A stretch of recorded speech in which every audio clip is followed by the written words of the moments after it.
Well, the world is, of course, bracing for Iran's response to the United States attacking its key nuclear sites, with Tehran vowing to defend itself. It comes as the United Nations Security Council meets at the request of Iran, which is urging the body to condemn what it describes as blatant and unlawful aggression. For more, let's bring in our correspondent Tim Swanston, who is in Tel Aviv this morning. Tim, good morning. What has been the reaction from Iran so far?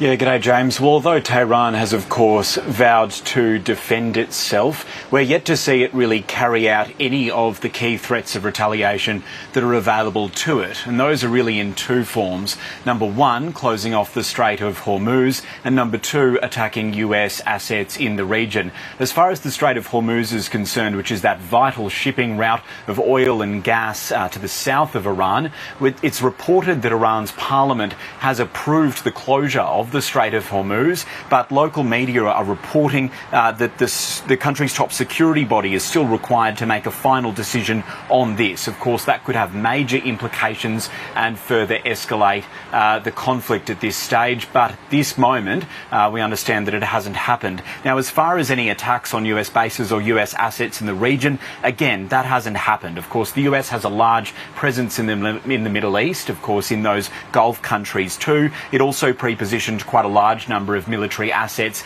in the region before the strike. So we're yet to see it really carry out this strong rhetoric, these strong threats of retaliation that we've seen in the immediate aftermath of the United States striking those three key nuclear facilities. Now, Foreign Minister Abbas Araghchi spoke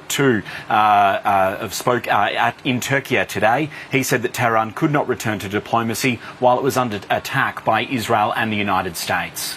We were in the middle of talks with the United States when Israelis blew it up. And again, we were in the middle of talks and negotiation with Europeans, happened only 2 days ago in Geneva, when this time Americans decided to blow it up. So we were in diplomacy, but we were attacked. I'm not in a position to reveal what we are going to do in response to what Americans did last night.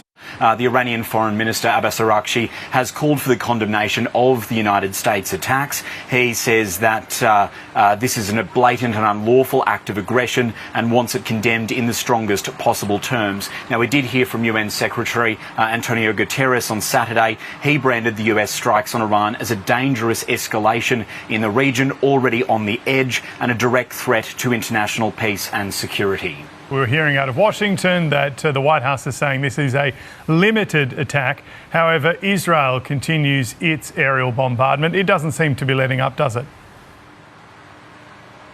It really doesn't. This bombardment, these air attacks on Iran are just relentless. The ABC has spoken to people in Iran who say that these attacks continue right across large swathes of the country, and there's considerable fear as well of being caught up in these strikes, as well as also if this does grow out into a broader conflict with the United States, growing into a long war of attrition. As far as Israel's perspective, the IDF has said that this is a turning point in the campaign. An IDF spokesperson said that we must remember the campaign continues. We have more targets to attack and objectives to complete. We continue to increase the pace of our attacks in accordance with the plan, and we're prepared to continue as long as necessary. We've already started to see some reports of recent deaths of Iranian military personnel just in the last few hours. State-run news agencies are reporting that several Iranian Revolutionary Guards were killed in attacks on military sites. Iran's army says a brigade chief and 2 soldiers were killed in western Iran. So it's clear that Israel has continued its relentless pace of air attacks on Iran. We did see some retaliatory strikes from Iran here in Tel Aviv a few hours after the United States hit the nuclear facilities in Iran. It appeared to hit significantly 2 sites here in Tel Aviv. I was at one of those sites just south of Tel Aviv a few hours ago and spoke to a woman whose home had been destroyed. Here's what she had to say. The bomb was something that just blew my eardrum away, basically. I think I have some kind of a loss of hearing, I'm not sure. And then pitch dark, nothing, just really dark. There was dust everywhere, rubble everywhere. I screamed to my husband. At the beginning, he didn't answer. I freaked out, screamed to him again, and then eventually he heard me. About 20 people were injured in this wave of retaliatory strikes. No people are really dying. There's really very few fatalities as far as these recent retaliatory strikes, partially because many Israelis are very used to getting to bunkers, very used to the advanced warning systems as well that the Israeli Defence Forces put out well ahead of time.